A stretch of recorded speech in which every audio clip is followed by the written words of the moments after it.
வணக்கம் நேயர்களே, விஷன் 9 டிவிக்காக நான் உங்கள் லக்ஷ்மி நாராயணன். இப்போ நான் பார்க்கும்போது வார ராசிபலன் 9ஆம் தேதியிலேருந்து 15ஆம் தேதி வரை எப்படி இருக்க போகுது தான் பார்க்க போகிறோம். ஸோ எப்போதுமே சொல்கிறதான், லக்னத்துக்கு பாருங்கள். ராசிக்கு பார்ப்பதை விட லக்னத்துக்கு பார்க்க ரொம்ப பர்ஃபெக்டாக இருக்கும். உதாரணமாக ஒரு மகர லக்னம் விருச்சிக ராசினா விருச்சிக ராசிக்கான பலன்களை பார்க்குறதோட மகர ராசிக்கான பலன்களை பார்க்கும்போது ரொம்ப பர்ஃபெக்டாக இருக்கும். ஸோ வீடியோட எண்டில் டிப் ஆஃப் த வீக் இருக்குது, மறக்காமல் பாருங்கள். ஸோ இதை வந்து ஏன் சொல்கிறேன்னா, அந்த தசாபுத்தி அந்தரங்களையும் வந்து மிங்கிள் பண்ணி பார்க்கும்போது ரொம்ப பர்ஃபெக்டாக இருக்கும். டிப் ஆஃப் த வீக்கில் வந்து நீங்கள் அப்ளை பண்ணி போது உங்களுக்கு வந்து லைஃப்பில் வந்து அது ரொம்ப யூஸ்ஃபுல்லாக இருக்கும். துலாம் ராசி. ஸோ துலாம் ராசிக்கு வந்து பார்த்திங்கன்னா உங்களுக்கு ராசி அதிபதி சுக்கிரன் வந்து 12 நீச்சமாக இருக்கும்போது, ஏற்கனவே ஒரு 8ஆம் அதிபதி 12 நீச்சமானாலே வந்து ஏதோ ஒரு தவறான செயல்பாடுகளை நினச்சி நம்ம வந்து டென்ஷன் ஆகும். ஐயோ இப்படி ஆயிடுச்சு இப்படி தப்பு பண்ணிட்டேனே அப்படின்னு ஃபீல் பண்ணுவீங்க. ஏதோ நடந்து முடிஞ்ச விஷயமா இருக்கலாம், இல்லை உங்களுக்கு வந்து ஒரு டென்ஷனான ஒரு பல கசப்பான அனுபவங்களை வந்து திருப்பி போட்டு பார்த்துட்டு ஐயோ இப்படி ஆயிடுச்சுன்னு சொல்லி ஒரு டென்ஷன் ஆவீங்க. ஸோ எல்லாம் வந்து ஒரு 15 நாள் அப்படி தான் இருக்கும். ஸோ இது மேஜராக வந்து பார்த்தீங்கன்னா துலா லக்னமாகுது, சுக்கிர தசாபத்தி அதனால கண்டிப்பாக இருக்கும். ஸோ அதனால் கொஞ்சம் கவனமாக இருங்க.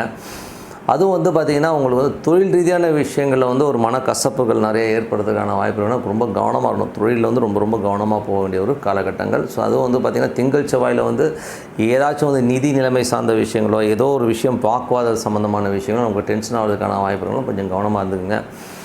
அதுக்கப்புறம் பார்க்கும்போது உங்களுக்கு 3ஆம் அதிபதி மற்றும் 6ஆம் அதிபதியான குரு.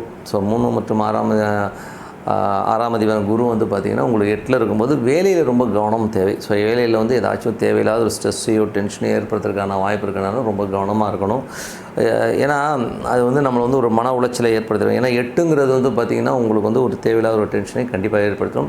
வேலை மாற்றங்கள், ஸோ வெளியூர் பிரயாணங்கள் மேற்கொள்ளும் போது கொஞ்சம் கவனமாக இருந்துங்க. அங்கே வந்து ஏதாச்சும் ஒரு மன உளைச்சல் வர்றதுக்கான வாய்ப்புகள், பக்கத்து வீட்டுக்காரர் இந்த மாதிரி விஷயங்களையும் கொஞ்சம் கவனமாக இருக்கணும்.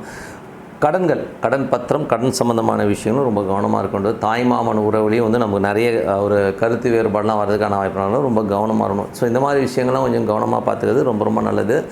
அதுக்கப்புறம் 4ஆம் அதிபதியான சனி வந்து 5ல் இருக்கும்போது என்ன மாதிரி விஷயங்கள் என்னும்போது தாயோட விஷயங்கள்லாம் ரொம்ப சிறப்பாக இருக்கும். 5ல் இருக்கிற சனி வந்து பார்த்திங்கன்னா நல்ல குழந்தைகளோட வளர்ச்சியை கொடுத்தாலும் பட் இருந்தாலும் ஒரு பிடிவாதத்தை கொடுத்தோம். குழந்தைகளை ஒரு பிடிவாதத்தை கொடுக்கறதுக்கான வாய்ப்புலாம் நிறைய இருக்குது. அது மட்டும் இல்லாமல் 8ஆம் அதிபதி சாரத்தில் போகும்போது குழந்தைகளோட நடவடிக்கைகள் வந்து நமக்கு கொஞ்சம் மன வருத்தத்தை தரும். நடாது இப்படி நடந்துக்குது இந்த பசங்க, என்ன சொன்னாலும் கேட்க மாட்டேங்கிற ஒரு ஃபீலிங்கை கண்டிப்பாக ஏற்படுத்தும். அதுக்கப்புறம் பார்க்கும்போது உங்களுக்கு வந்து 6ஆம் அதிபதி குரு வந்து 8ல் இருக்கும்போது கடன் சம்மந்தமான விஷயம், கடன் சுமைகள் அதிகமாக இருக்கிறதுக்கான வாய்ப்புகள் நிறைய இருக்குது. ஸோ அதனால் கொஞ்சம் பார்த்து நடந்துங்க. ஸோ இதனால் வந்து என்னடா பண்ணுவோம் அப்படிங்கிற ஒரு கொஷின் மார்க் நிறைய இருக்கும். எந்த ஒரு விஷயமாக இருந்தாலும் அதுக்கு விடை வந்து நல்ல விடை கண்டிப்பாக காலம் கொடுக்கும்.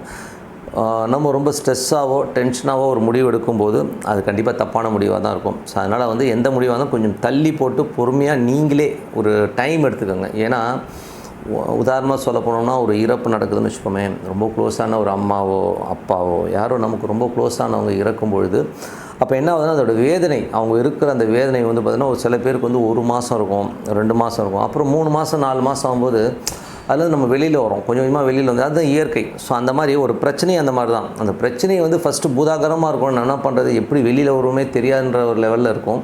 அதுக்கப்புறம் ஒரு லெவலுக்கு மேலே வந்து அது வழி காட்டும். அதுக்கப்புறம் நம்ம தானாக வந்து அதுலேருந்து வெளியில் வந்துடுங்கிறது தான் உண்மையான விஷயம். ஸோ அதனால் வந்து ஒரு பிரச்சனை இருக்குன்னா அதுக்குன்னு வந்து ஒரு தவறான முடிவுகளை எதுவும் எடுக்கக்கூடாதுங்கிறது ரொம்ப அவசியம். ஸோ கொஞ்சம் கவனமாக இருந்துக்குங்க. வேலையில் இருக்கவங்க வந்து ரொம்ப கவனமாக இருங்க. பாசஸ் கிட்டலாம் வந்து கொஞ்சம் பார்த்து பேசிக்கிறது ரொம்ப நல்லது. அதுக்கப்புறம் பார்க்கும்போது துலா லக்னமாக இருக்கிறவங்களுக்கு வந்து பார்த்திங்கன்னா அதுவும் அந்த 6ஆம் அதிபதி 8ல் இருந்தாலே இந்த மாதிரி விஷயங்களை கொண்டு வந்தோம். அது 7ஆம் அதிபதியான செவ்வாய். ஸோ 7ஆம் அதிபதி செவ்வாய் வந்து பார்த்திங்கன்னா உங்களுக்கு 9ல் இருக்கும்போது கணவன் மனைவிக்கு வந்து நல்ல ஒரு குதூகலங்கள் சந்தோஷங்கள் எல்லாமே ஏற்படுத்தும். அதெல்லாம் ஒன்றும் பெரிய ப்ராப்ளம். அது செவ்வாயும் வந்து பார்த்திங்கன்னா உங்களுக்கு ராகுடைய சாரத்தில் போகும்போது தேவையில்லாத சின்ன வாக்குவாதங்களை ஏற்படுத்தும். ஸோ அதனால் கொஞ்சம் பார்த்துங்க, நடைமுறையில் தான் அது வந்துட்டு ஒன்றும் பெரிய ப்ராப்ளம் கிடையாது. மற்றபடி வந்து பார்த்திங்கன்னா உங்களுக்கு வந்து 8ஆம் அதிபதியான சுக்கிரன் வந்து உங்களுக்கு வந்து 12 நீச்சமாக இருக்கும்போது பின்னாடி நிறைய பேர் தவறுதலாக அவங்கள பற்றி பேசுகிறது, கேவலமாக பேசுறது, நான் இவங்களாம் இப்படி நேரத்துக்கு தப்பாக பேசுகிறான மாதிரி ஃபீலிங்கை கண்டிப்பாக ஏற்படுத்தும். அதனால் கொஞ்சம் கவனமாக இருந்துக்குங்க. இதனால் நைட்டு தூக்கமெல்லாம் இருக்காதீங்க. இதெல்லாம் லைஃப்பில் வந்து எல்லாம் இருக்கும், அதில் ஒரு 15-20 நாள் தான் இருக்கும், அதுக்கப்புறம் மாறிட்டுங்கிறதுனால கொஞ்சம் பார்த்து நடந்துங்க. அதுக்கப்புறம் உங்களுக்கு 9ஆம் அதிபதியான புதன் வந்து பார்த்திங்கன்னா உங்களுக்கு வந்து 11ல் இருக்கும்போது நல்ல லாபங்கள் எழுதி தரதுக்கான வாய்ப்பு ரொம்ப நல்லாயிருக்கு. ஸோ நல்ல ஒரு வளர்ச்சி, நல்ல ஏற்றங்கள் வருவதற்கான வாய்ப்பு நல்லாயிருக்கு. தந்தை சார்ந்த விஷயங்கள் நல்ல லாபங்கள் வருவதற்கான வாய்ப்புலாம் ரொம்ப நல்லாயிருக்கு. 10ஆம் அதிபதி சந்திரன் வந்து பார்த்திங்கன்னா ஒரு திங்கள் செவ்வாயில் மட்டும் கொஞ்சம் ஒரு டென்ஷன், ஸ்ட்ரெஸ்ஸு, தொழில் இருக்கும். அதுக்கப்புறம் எல்லாமே ரொம்ப சிறப்பாக இருக்கும். 11ஆம் அதிபதி சூரியன் வந்து நல்ல லாபஸ்தானத்தில் சிறப்பாக இருந்தாலும் அது சுக்கிரனுடைய சாரத்தில் இருக்கிறனால ஒரு 4-5 நாட்கள் இந்த வாரத்தில் வந்து ஒரு தேவையில்லாத ஒரு மன உளைச்சல், ஒரு டென்ஷனோ, ஏதோ ஒரு விஷயத்தை நினச்சி பார்த்து ஒரு டென்ஷன் ஆவீங்க. ஸோ அதுக்கப்புறம் எல்லாமே சரியாயிடும். லாபம் வரும், பட் இந்த டென்ஷன் கண்டிப்பாக இருக்கும். ஒரு புதன் வியாழன் வர அதுக்கப்புறம் எல்லாமே சரியாயிடுங்க. எதுக்கு சொல்கிறேன்னா இதெல்லாம் வந்து நான் ஆன் தி வேலை மாறக்கூடியது தான். ஸோ அதை வந்து பார்த்துக்குங்க. ஸோ இதுவரை பார்த்தது பொது பலன்கள். இப்போ பார்க்க போகிற பார்த்தா தசாபுத்தி பலன். துலா லக்னமாக இருந்து சூரிய தசாபுத்தியான சூரியன் வந்து பார்த்திங்கன்னா உங்களுக்கு 11ல் இருக்கார். ஸோ 11ல் இருக்க சூரியன் வந்து சுக்கிரனுடைய சாரத்தில் போகும்போது நல்ல லாபங்கள் இருந்தாலும் சின்ன விஷயங்கள் நினச்சி ஒரு சின்ன மன உளைச்சல்கள், மன காயங்களை ஏற்படுறதுக்கான வாய்ப்புகள் நிறையா இருக்குது. ஸோ அதனால் கொஞ்சம் கவனமாக இருக்கணும். துலா லக்னமாக இருந்து சந்திர தசாபதினா சந்திரன் வந்து பார்த்திங்கன்னா குடும்பம் சார்ந்த விஷயங்கள், திங்கள் செவ்வாயில் வந்து தேவையில்லாத ஒரு வாக்குவாதங்களோ ஒரு டென்ஷனோ வரதுக்கான அந்த ஒரு 2 நாள் மட்டும் கொஞ்சம் கேர்ஃபுல்லாக இருந்துங்க. அதுக்கப்புறம் எல்லாமே சிறப்பாக இருக்கும். துலா லக்னமாக இருந்து செவ்வாய் தசாபுத்தி, அந்த செவ்வாய் வந்து பார்த்திங்கன்னா உங்களுக்கு வந்து 7ஆம் அதிபதியாக இருந்து அவர் 9ல் இருக்கும்போது அவர் நல்ல ஒரு ஏற்றங்களையும் நல்ல லாபங்களையும் கொடுப்பார். பட் இருந்தாலும் கணவன் மனைவியினோட வந்து அவர் ராகுடைய சாரத்தில் போகும்போது கொஞ்சம் மன உளைச்சல், தேவையில்லாத ஒரு விஷயத்தை வந்து போட்டு பேசிக்கிறது, ஆக வேண்டிய விஷயத்தை விட்டு இப்போ 5 வருஷம் 10 வருஷம் முன்னாடி இந்த கதையெல்லாம் பேசினாலும் ஒன்றும் ஆக போகிறதில்ல. ஸோ அதனால் கொஞ்சம் கேர்ஃபுல்லாக இருந்துக்கிறது ரொம்ப நல்லது. அதே துலா லக்னமாக இருந்து ராகு தசாபத்தினா ராகு வந்து பார்த்திங்கன்னா உங்களுக்கு 6ல் இருக்கார். 6லேருந்து அது வந்து சனியோட சாரத்தில் இருக்கும்போது கடன்கள் அடையிறதுக்கான வாய்ப்புகள் நிறைய இருக்குது. அதே மாதிரி வேலையில் வந்து கொஞ்சம் ஒரு டென்ஷனோ ஸ்ட்ரெஸ்ஸோ இருக்கும். நம்ம எதிர்பார்க்கறது வேகமாக நடக்கலையே அப்படிங்கிற ஃபீலிங்கை கண்டிப்பாக ஏற்படுத்தும். துலா லக்னமாக இருந்து குரு தசாபத்தினா குரு வந்து பார்த்திங்கன்னா 6ஆம் அதிபதி 8ல் இருக்கிறது வந்து கடன் சம்மந்தமான விஷயம், பெரிய மன உளைச்சலையும் டென்ஷனையும் கொடுக்கறதுக்கான வாய்ப்புகள் இருக்குன்னா கொஞ்சம் கவனமாக இருந்துக்கணும். அதனால் வந்து ஒரு டென்ஷன் ஸ்ட்ரெஸ்ஸஸ் கண்டிப்பாக இருக்கும். ஸோ அதனால் கொஞ்சம் பார்த்து நடந்துக்குங்க. அதே மாதிரி பக்கத்து வீட்டுக்காரர் சார்ந்த விஷயங்கள், புதுசாக யாருக்காச்சும் ஜாமீன் கையெழுத்து போடுறது, இந்த மாதிரி விஷயங்கள்லாம் வந்து அவாய்ட் பண்ணிக்கணும். ஸோ இதெல்லாம் வந்து அவாய்ட் பண்ணிக்கிறது ரொம்ப நல்லது. ஸோ நம்மளை பற்றி நிறைய பேர் சந்தேகமாக பார்ப்பாங்க, சந்தேகமாக நம்மளை எதாவது பேசுவாங்க 4 பேர். ஸோ அதனால் ஒரு மன உளைச்சல் வரதுக்கான வாய்ப்புகள் கொஞ்சம் கவனமாக இருக்கிறது ரொம்ப அவசியங்க. துலா லக்னமாக வந்து சனி தசாபதினா சனி வந்து பார்த்திங்கன்னா உங்களுக்கு 5ல் இருந்து அது 4ஆவது 5ல் இருக்கும்போது தாயார் சம்மந்தமான விஷயம் ரொம்ப சிறப்பாக இருந்தாலும் 5ல் குழந்தைகளோட பிடிவாதங்கள் நம்மளை வந்து கொஞ்சம் படுத்தி எடுத்துரும். என்னடா அது இப்படி பேசுதுங்களே, இப்படி பண்ணுதுங்களேங்கிற ஃபீலிங்லே கண்டிப்பாக ஏற்படுத்திடுங்க. துலா லக்னமாக இருந்து புதன் தசாபதினா புதன் வந்து பார்த்திங்கன்னா உங்களுக்கு வந்து 11ல் இருக்கும்போது நல்ல லாபங்கள் எழுதி தரதுக்கான வாய்ப்பு நல்லா இருக்குது. ஸோ அது வந்து 9ஆம் அதிபதி வந்து 11ல் இருக்கும்போது வெளிநாட்டில் இருக்கிறவங்க நல்ல லாபங்கள், இப்போ வெளி மாநிலங்களில் இருக்கிறவங்க நல்ல ஒரு வருமானங்கள் வருவதற்கான வாய்ப்பு ரொம்ப சிறப்பாக இருக்குது. துலா லக்னமானது கேது தசாபதினா கேது வந்து பார்த்திங்கன்னா உங்களுக்கு வந்து 12ல் இருக்காருங்க. ஸோ அது சந்திரனுடைய சாரத்தில் இருக்கும்போது தொழில் ரீதியான விஷயங்கள் நிறைய விரயங்கள் இருக்கும், கொஞ்சம் சின்ன மன உளைச்சல் இருக்கும். அதுக்கப்புறம் எல்லாமே சரியாயிடுங்க. அது திங்கள் செவ்வாயில் மட்டும் ஒரு தேவையில்லாத ஒரு மன உளைச்சல், ஒரு ஸ்ட்ரெஸ் ஏற்படும். அதுக்கப்புறம் சரியாகிறதுக்கான ரொம்ப நல்லாயிருக்கு. துலா லக்னமாக வந்து சுக்கிர தசாபதினா சுக்கிரன் வந்து பார்த்திங்கன்னா 12ல் நீச்சமாக இருக்குது. ஸோ அது வந்து என்ன பிரச்சனைனா 8ஆம் அதிபதி 12ல் நீச்சமாக இருக்கும்போது தேவையில்லாத விஷயம் மண்டையில் போட்டுக்கிட்டு நைட்டெலாம் தூங்காமல் இருக்கிறது, ஒரு மன உளைச்சலாக இருக்கிறதுனால வாய்ப்பு ரொம்ப கவனமாக இருக்கணும். பெண்கள் விஷயங்களில் நீங்கள் கவனமாக, நீங்களே பெண்ணாக இருந்தீங்கன்னா கொஞ்சம் கவனமாக இருக்குதுங்க. தேவையில்லாத அவமானங்கள் பின்னாடி பேசுறதுக்கான வாய்ப்புனா கொஞ்சம் கவனமாக இருந்துக்கிறது ரொம்ப அவசியங்க. அதனால் வந்து ஒன்றும் பெரிய மேட்டர் இல்லைங்க. எல்லாம் வந்து நம்ம வந்து இதெல்லாம் வந்து ஒரு 15 நாள் தான் இருக்கும். அதுக்கப்புறம் எல்லாமே சரியாயிடும். ஸோ என்னை பொறுத்தவரை ஒரு நல்ல ஒரு பிரார்த்தனை, ஏன்னா இறைவனை வந்து ஒரு ஃப்ரெண்டாக வச்சுக்கோங்க. டெய்லி வந்து குளிச்சுட்டு உட்காந்து படத்தெல்லாம் உட்காந்து பொட்டு வச்சுக்கிட்டு பூ வச்சுக்கிட்டுலாம் மணி ஆட்டணும்னு அவசியமே கிடையாது. என்னை பொறுத்தவரை வந்து இறைவனை வந்து மனசார சும்மா மூஞ்சி கழிட்டு வந்து அமைதியாக ஒரு விளக்கு வச்சு அப்படியே உட்காந்தா போதும். ஸோ நினச்சோன்னா இந்த இறைவன் உள்ளே இருக்கணும். இந்த மாதிரி ஃபீலிங்காக ஒரு ஃப்ரெண்ட்ஷிப்பை வளர்த்துக்கிட்டிங்கன்னா லைஃப் வந்து வேறு லெவலுக்கு போகிறதுக்கான வாய்ப்புலாம் ரொம்ப சிறப்பாக இருக்குது. ஸோ பண்ணி பாருங்கள், அற்புதமான வாழ்க்கையை உங்களுக்காக காத்துருக்குங்க. டிப் ஆஃப் த வீக்கில் இப்போ நம்ம என்ன பார்க்க போகிறோம்னா, இந்த வாரம் டிப் ஆஃப் த வீக்கில் எது ரொம்ப முக்கியம். ஸோ நம்ம வந்து நிறைய விஷயங்களில் வந்து நம்ம என்ன நினச்சிக்கிறோம், நம்ம தான் வந்து வாழ்க்கையிலேயே வந்து ரொம்ப துக்ககரமாகவும் ரொம்ப கஷ்டப்படுற ஆள் யாருன்னு கேட்டோம்னா அது நாம தான் அப்படின்னு சொல்லிட்டு ஒருத்தர் வந்து ஃபீலிங்லேயே தான் வந்து நிறைய பேர் போயிட்டுருக்கான். இது வந்து பார்த்திங்கன்னா நான் நிறைய ஜாதகங்கள் பார்க்கும்போது நான் நேரடியாகவே பார்க்குறேன். ஏன்னா வந்து அவன் என்ன நினைக்கிறான்னா, ஏங்க என்ன மாதிரி ஒரு கஷ்டம் வேறு யாருங்க பட்டிருப்பான், ஐயோ உன்னை விட 1000 பேர் வந்து இதோட கஷ்டமாக பட்டுட்டு தான் இருக்காங்க.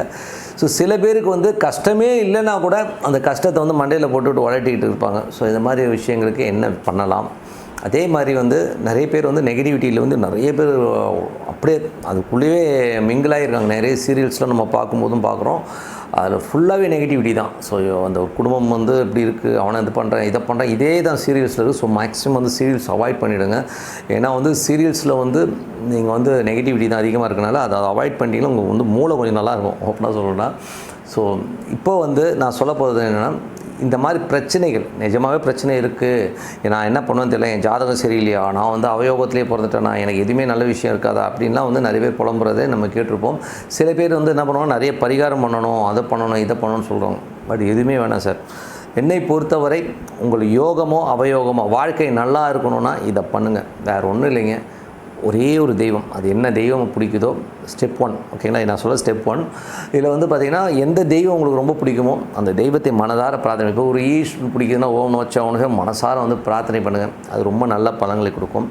அதே மாதிரி உங்களது நட்சத்திராதிபதி யார் அப்படின்னு பாருங்கள். உங்களுக்கு நட்சத்திரம் இருக்கும் இல்லையா, உங்களாட்டி யாராவது ஜோசியத்தை கேட்டுக்கோங்க, நட்சத்திரம் என்னன்றதை கேட்டுக்கோங்க. இன்றைக்கி ஆப் இருக்குது. ஸோ இன்றைக்கி அந்த ஆப்பில் வந்து உங்கள் date of birth, time of birth, place of பர்த்லாம் போட்டிங்கனாலே டோட்டலாக உங்கள் ஜாதகம் வரும். அந்த ஆப்லேயே பார்த்தீங்கன்னா அது வரும் நீங்கள் என்ன நட்சத்திரம்னு.